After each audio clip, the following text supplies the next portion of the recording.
Ma'arifa. Bismillahirrahmanirrahim. So in this section we will be talking about the different structures of sukuk. And to start with, we will discuss about Mudaraba.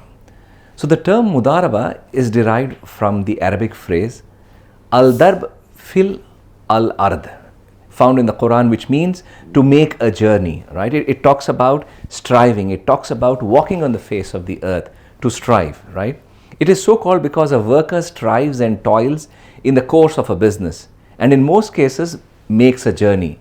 When an individual, for his survival, struggles and walks on the face of the earth and toils, that is called as Mudaraba.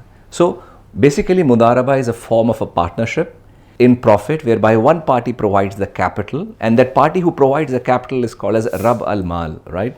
Basically meaning the master or the of the mal, which is the cash or liquidity. And another person who is called as the Mudarib. Basically, this is basically the manager who provides his or her skill in the enterprise. Now let us understand how IOFI has defined the Mudaraba Sukuk, right?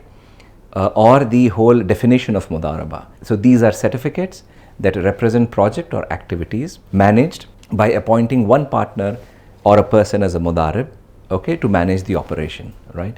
So in this scenario, the issuer of the certificates generally is the Mudarib, and the subscribers or the investors are the owners of the capital, becomes Rabbul Mal, right? And these realized funds are put into a structure and they are called as Mudaraba capital. So just to understand, the investors who invest are the Rabbul Mal, right? The manager who is appointed basically is the originator. He is the Mudarib, the manager, and the capital where it is invested is the Mudaraba capital, right? So this is basically how IOFI has defined the Mudaraba Sukuk, okay?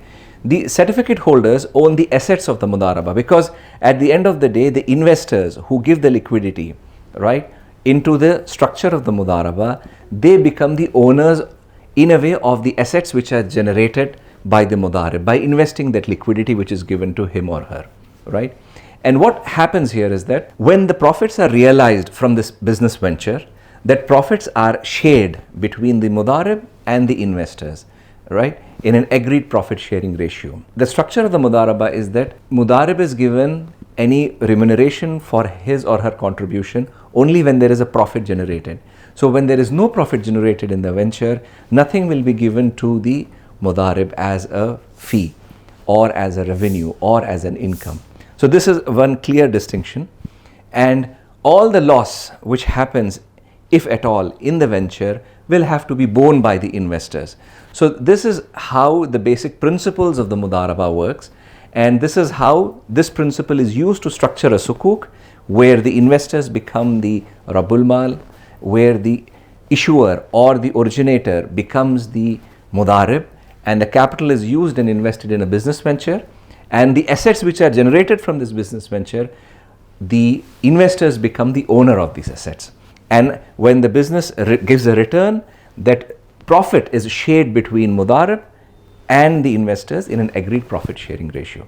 So this is in a nutshell how the Mudaraba Sukuk concept, definition, and in brief, the outline of the structure. Now let us understand some of the key features of the underlying structure and documentation, right? First, and which is most important, is that the Mudaraba enterprise or the activity which is done by using these funds must be Sharia compliant. The second, which is important, is that the Mudarib should perform its obligation with a degree of skill and care that it would exercise in respect of its own asset. Importance in terms of how these assets are being managed. The Mudaraba would be entered into a restricted basis. Now, what I mean a restricted basis is that when the contract is done, the scope of the business is defined in a very clear way, meaning to say that the Mudarib is clearly told that what needs to be done from the liquidity which the investors are giving. And that is the reason it's called as a restricted Mudaraba. It's not an unrestricted Mudaraba where the Mudarib could take the liquidity and invest in any venture which he likes, but the Mudarib has to follow the instruction of the investors, and that is why this is called as a restricted Mudaraba. And the Arabic word which is used for a restricted Mudaraba is Al-Mudaraba Al-Muqayyada, meaning to say a restricted Mudaraba where there are clear-cut guidelines given to Mudarib in terms of how and where the liquidity which it receives from the investor needs to be invested. So this is a very important point. The other very important point in a Mudaraba Sukuk structure is that once the Mudarib receives the liquidity, the Mudarib has to immediately invest that liquidity into creating Mudaraba assets. The reason being that because the Sukuk are a listed instrument, the Mudarib cannot take the liquidity and just hold it, because the moment that tradability starts, on the backside of the Sukuk, if it's only cash, then there would be a violation because of the tradability issue, where it says that if it's only cash and if the certificate represents only cash, then any incremental or discount at the trading level will be in the form of riba.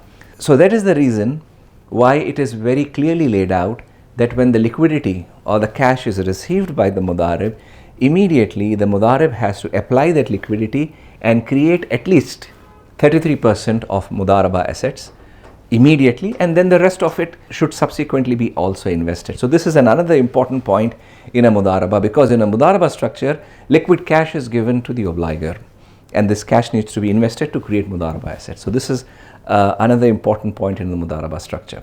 Now let's come to the profit sharing ratio between the issuer SPV and the originator. So here the originator is nothing but the obligor or the Mudarib. The profit sharing ratio must be agreed upon at the time of the conclusion of the Mudaraba agreement.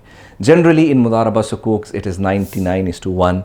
It could vary as well, but this is the Mudaraba profit sharing ratio, meaning to say when the enterprise performs a business, whatever return comes, that return needs to be shared in a particular agreed profit sharing ratio between the Mudarib and the Rabbul Mal, which is who are the investors. So this is another important point which is very clearly laid out in the documentation and agreed between the parties. As clarified, any losses of the Mudaraba enterprise will be borne by the issuer SPV. So because issuer SPV is representing the investors, the Rabbul Mal, right? So the structure of the Mudaraba is that if there is a loss at all, that loss needs to be borne by the investors, right? So this is an important feature because that loss you cannot make Mudarib as a reason for that loss, and you cannot penalize the Mudarib for the loss. So this is a very important point which we all have to clearly understand, that in a Mudaraba structure, Mudarib, who is the manager, will not bear in the loss, but only the investors will bear in the loss. The second important point in Mudaraba structure is that the Mudarib will provide no guarantee for the return from the enterprise. So a Mudarib cannot say that if the enterprise does not bring 5% return and if it all brings 3%, I will compensate by 2%. No. So a Mudarib cannot provide a guarantee in its own individual capacity in terms of providing a fixed return to the investor. So this is another important point which needs to be very clearly understood, that a Mudarib in a Mudaraba Sukuk structure cannot provide a fixed guarantee in terms of the returns in the business venture. Let us quickly understand with regards to the required Islamic documentation. Generally in a Sukuk structure there are two kinds of documentation. One what we call as Islamic documentation, the other what we call as the capital markets documentation. Now the Islamic documentation are basically, the Mudaraba agreement is between the originator and the issuer SPV, where the Mudarib, that is the originator, is appointed as a manager to manage the enterprise. Then there is something called the capital markets documentation, where there is a trust declared. So there's a trust deed which is documented, and the trust deed becomes also an important agreement in the structure. Let us discuss about Sukuk Al-Mudaraba and the mechanism of Sukuk Al-Mudaraba. To make it simple and easy, I will divide this into three parts, right? The inception, during the life of the Sukuk, and at maturity or default. Let's start with that inception. And here in our structure there are three legal entities. One are the investors, the second is the issuer SPV, and the third is the obligor.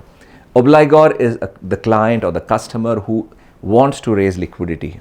Issuer SPV is an SPV created to channelize the funds. The issuer SPV is the legal entity which declares a trust over the Sukuk assets, and the issuer SPV acts as generally an orphan SPV, special purpose vehicle, to hold the assets under itself, it basically represents the interests of the investors. Now let us take an example of $100. For example, if the value of the sukuk is $100 and the investors have given $100 to the issuer SPV under a Mudaraba arrangement, right? So the structure is Sukuk Al-Mudaraba. So this is during the inception. So $100 investors have pooled in and given to the issuer SPV, and the issuer SPV passes the $100 to the obligor under a Mudaraba arrangement. Obligor acts as a Mudarib, invests that $100 into creating Mudaraba assets and does a venture or an activity which generates a return. Now once the return is generated, based on the profit sharing formula, the profit is again coming back to the issuer SPV and from issuer SPV to the investor on a periodic basis. So for an example, in this example, let us consider expected profit under the Mudaraba to be 5%. And if there is anything excess generated out of 5%, that is kept with the Mudarib as incentive.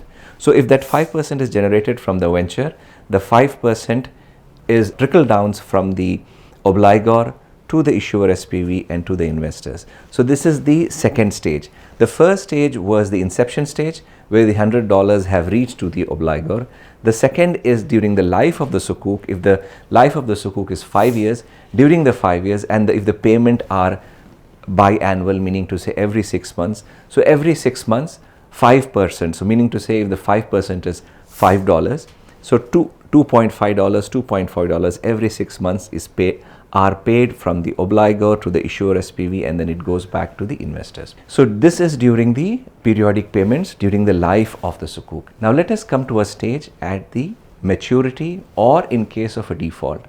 In both these scenarios or in the case of early payment. In these three scenarios, where if the maturity is 5 years and now the sukuk is getting closed before 5 years, in such a scenario, what will happen is that the Mudarib is obligated to purchase the Mudaraba assets through the purchase undertaking, and the Mudarib purchases. So in this case, for example, if the value of the Mudaraba assets is $100, in this case the Mudarib is the obligor, purchases the Mudaraba assets for $100, and from the obligor it comes to the issuer SPV, from issuer SPV it goes to the investors.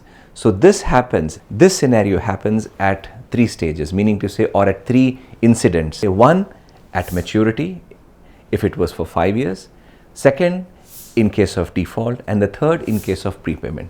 So this is in a nutshell the mechanism which I have explained to you, as I have divided into 3 parts: inception, life, maturity, default, or prepayment. So this is roughly how the mechanism of Sukuk Al-Mudaraba works. معرفة